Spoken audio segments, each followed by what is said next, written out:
السلام علیکم ورحمۃ اللہ وبرکاتہ۔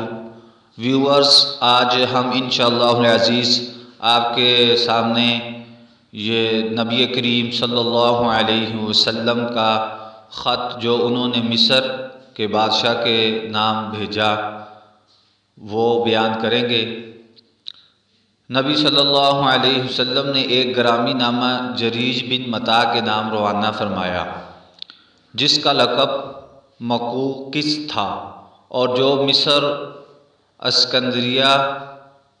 و اسکندریہ کا بادشاہ تھا۔ گرامی نامہ یہ ہے: بسم اللہ الرحمن الرحیم، اللہ کے بندے اور اس کے رسول محمد کی طرف سے مقوقس عظیم قبط کی جانب،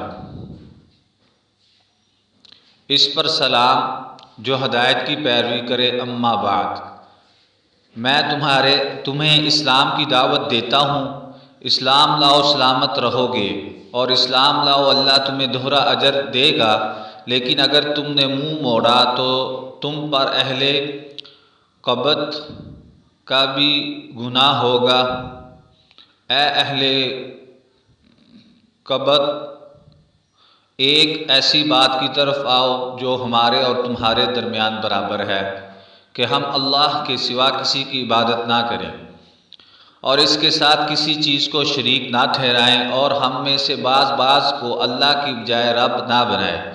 پس اگر وہ منہ موڑے تو کہہ دو کہ گواہ رہو کہ ہم مسلمان ہیں۔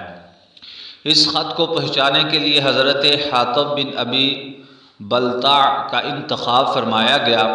وہ مقوقس کے دربار میں پہنچے تو فرمایا، اس زمین پر تم سے پہلے ایک شخص گزرا ہے جو اپنے آپ کو رب اعلیٰ سمجھتا تھا۔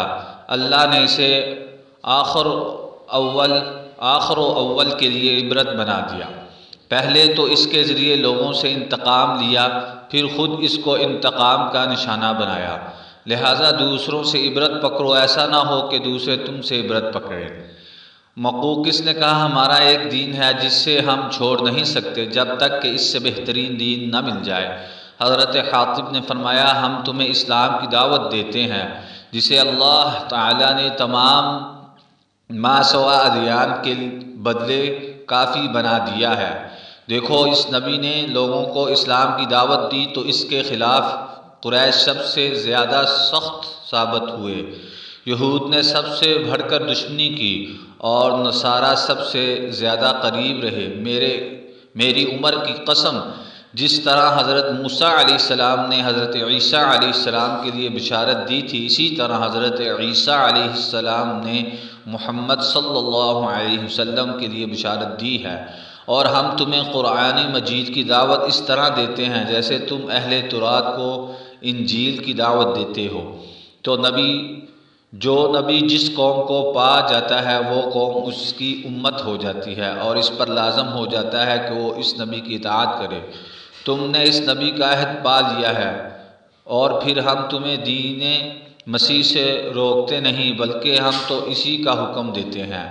مقوقس نے کہا، میں نے اس نبی کے معاملے پر غور کیا تو میں نے پایا کہ وہ کسی ناپسندیدہ بات کا حکم نہیں دیتے اور کسی پسندیدہ بات سے منع نہیں کرتے۔ نہ وہ گمراہ جادوگر ہیں نہ جھوٹے کاہن، بلکہ میں دیکھتا ہوں کہ ان کے ساتھ نبوت کی یہ نشانی ہے کہ وہ پوشیدہ کو نکالتے اور سرگوشی کی خبر دیتے ہیں۔ میں مزید غور کروں گا۔ مقوقس نے نبی صلی اللہ علیہ وسلم کا خط دے کر احترام کے ساتھ ہاتھی دانت کی ایک ڈبیا میں رکھ دیا اور مہر لگا کر اپنی ایک لونڈی کے حوالے کر دیا۔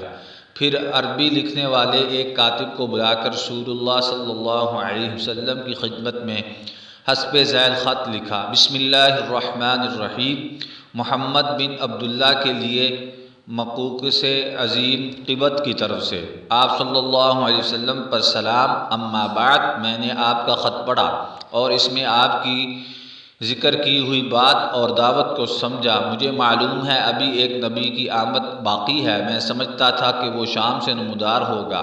میں نے آپ صلی اللہ علیہ وسلم کی قاصد کا اعزاز و اکرام کیا۔ آپ صلی اللہ علیہ وسلم کی خدمت میں 2 لونڈیاں بھیج رہا ہوں۔ جنہیں قبطیوں میں بڑا مرتبہ حاصل ہے، اور کپڑے بھیج رہا ہوں۔ آپ صلی اللہ علیہ وسلم کی سواری کے لیے ایک خچر بھی ہدیہ کر رہا ہوں، اور آپ صلی اللہ علیہ وسلم پر سلام۔ مقوقس نے اس پر کوئی اضافہ نہیں کیا اور اسلام نہیں لایا۔ دونوں لونڈیاں ماریہ اور سیرین تھی۔ خچر کا نام دلدل تھا، جو حضرت معاویہ کے زمانے تک باقی رہا۔ نبی صلی اللہ علیہ وسلم نے ماریہ کو اپنے پاس رکھا، اور انہیں کے بطن سے نبی صلی اللہ علیہ وسلم کے صاحبزادے ابراہیم پیدا ہوئے، اور سیرین رضی اللہ تعالی عنہا کو حضرت حسان بن ثابت انصاری کے حوالے کر دیا۔